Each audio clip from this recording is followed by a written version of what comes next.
They said that we were trash. Well, the name is CRASS, not Clash. They can stuff their punk credentials, just them that take the cash. They won't charge nothing for their festival talk. RAR badges in their protest wall. Fans of right men standing in a park, objecting to racism, the can in the dark. Black man's got his problems, he's right to deal with it. So don't fool yourself up with your white liberal shit.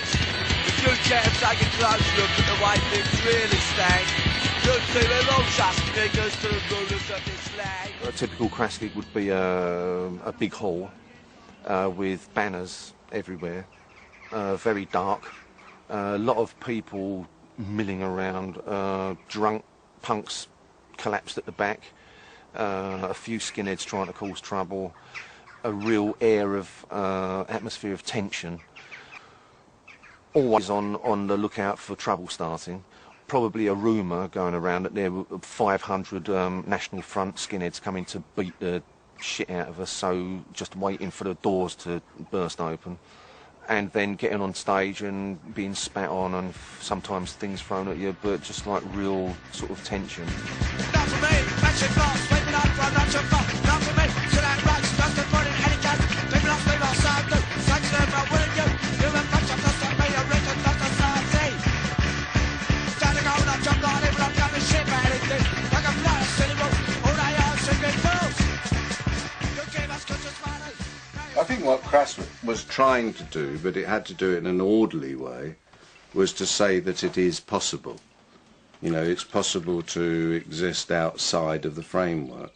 G and myself have really fought hard to sort of understand what it means, rather than just sort of falling into sort of conventional ways of dealing with it. We've maintained the open door policy, we've maintained, you know, trying to expand and extend that and incorporate anyone in the same way as CRASS incorporated anyone.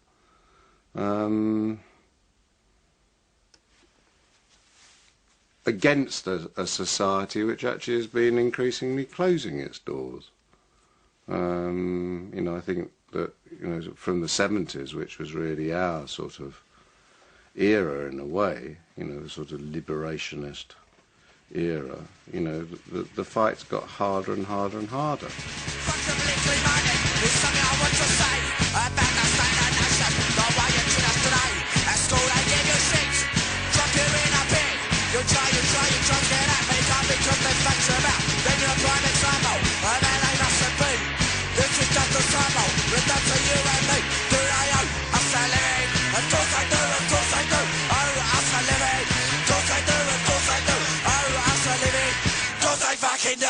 Do you want me to do it? Or No, I'm happy for that. All right, if you're up for it. What was he playing then?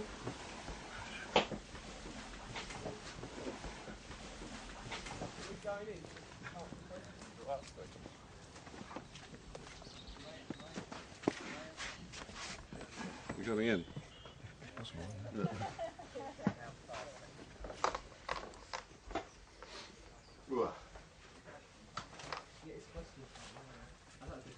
It might be an idea to see. Oh no, are we going to have the big fire tonight? I suppose it's weather permitting. Yeah, I think it's a thing to start. It's not big enough for it, can't draw, is it? So did anyone come up with any sort of interesting, or does anyone want to ask anything about the house or how it's run or what you've seen or not seen or anything? Or? I'm quite interested in the CRASS agenda and how that's evolved. I was speaking to Ron earlier about it and wanting to find out about it.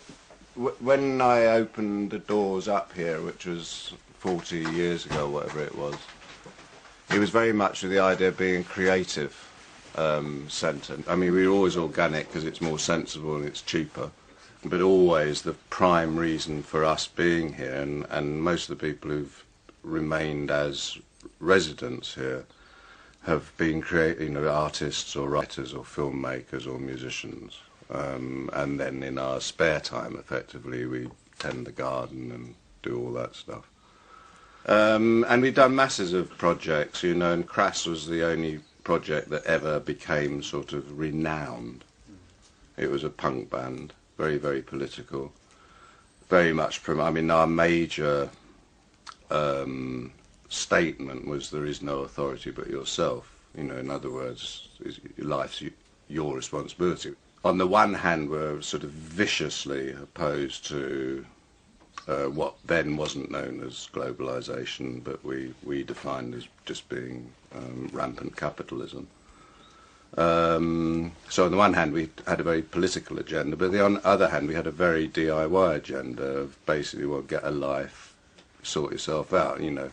On the one hand, to oppose the material world on every front, and at the same time, you know, offer practical ways of doing it. So on the one hand, we'd be sort of, you know, giving out handouts on how to make petrol bombs or something like that, you know, and at the same time, how to make your own bread. They ask me why I'm hateful, why I'm bad. They tell me I've got things they never read. They tell me go to church and see the light.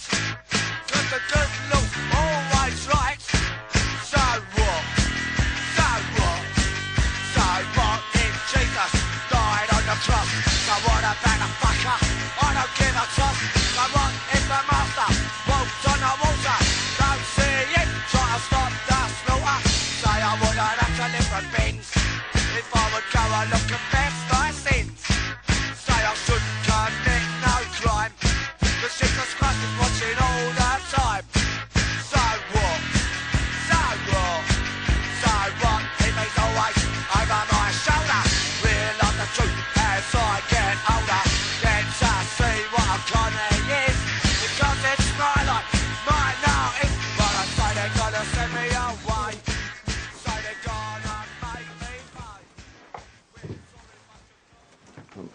Yeah, I know. You be good. You stay. You stay. Yeah, I know. You stay. I won't be long. I'd heard about punk rock, but I hadn't seen it or anything. And then I came out of work one day and I noticed a poster for a band called The Clash that were playing at the Colston Hall. So I just went along to see what it was about. And I was just knocked out by it, that for the first time in my life there were a bunch of working class blokes, young men, looking absolutely really frightening, saying the sort of things that I'd always wanted to say, that previously I'd sort of got into David Bowie and things like this and sort of liked it, but it was never that, it was always that superstar thing, and now on the stage with these working class guys, coming from the same background I had, saying exactly